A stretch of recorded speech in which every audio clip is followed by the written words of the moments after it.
Welcome back, East Texas. We're joined now by Teresa Nolan, the director of the Net Health Tuberculosis Program. Thank you so much for being here today. Thank you. And so you're telling me a little bit in the break that we've kind of come a long way in just a short amount of time with tuberculosis. Explain that a little bit.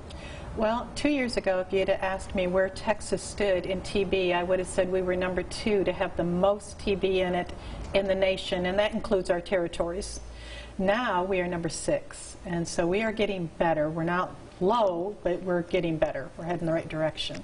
And a lot of that, I think, is education. Part of it, you guys let me come on TV and talk about it, and I think educating people in our community and stuff helps. So let's talk about it then. What is TB for some people at home who might not be familiar with it? Well, it's a bacteria. The only way you can get it is to breathe it in, and you have to breathe it in from somebody who exhaling it that has it. And so when we can get those people as soon as possible that have TB, the better off we are, but we're even better off when we can get them before they have the disease. So when you breathe it in, if you're sick and your immune system is already low, it grabs a hold of your lungs and it starts to feed and multiply on the inside of your lungs, and so when you breathe out, you're breathing it out, you're aerosoling it. If we can get those people while they're healthy, they breathe it in, their body's immune system works and it holds it at bay.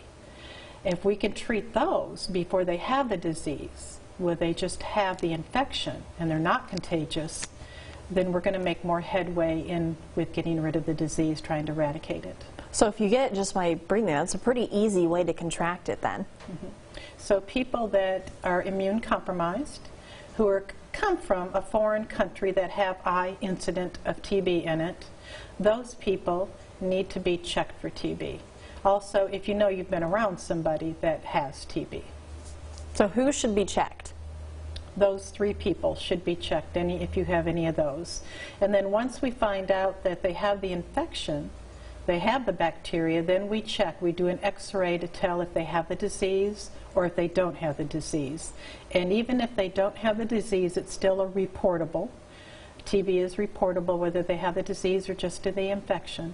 And we try to treat both of those people so we can stop it from spreading. Are there different types of tuberculosis? Well, there is, as far as you can get it other than in your lungs. So you can have TB that is carried, because it's so small we can't see it. The bacteria can be carried in your bloodstream. So you can have TB of the back, TB of your lymph nodes, TB of the spine, even TB of the brain. What does treatment for TB kind of look like?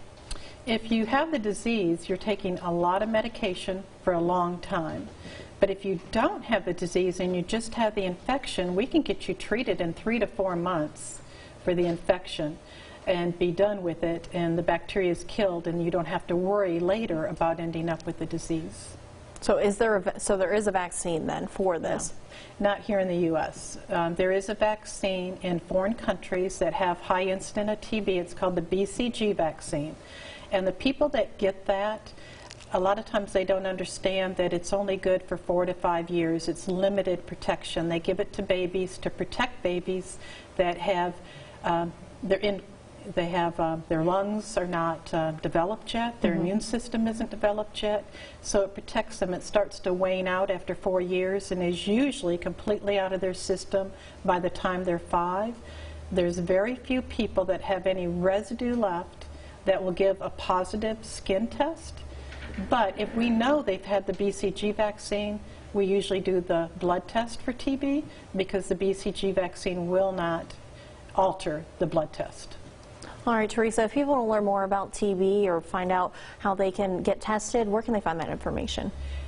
Right now, mynethealth.org has 3 2-minute videos each. And they're actually made for doctors, but anybody would benefit from listening to them. Awesome. Thank you so much for being here today. We learned a lot. Thank you.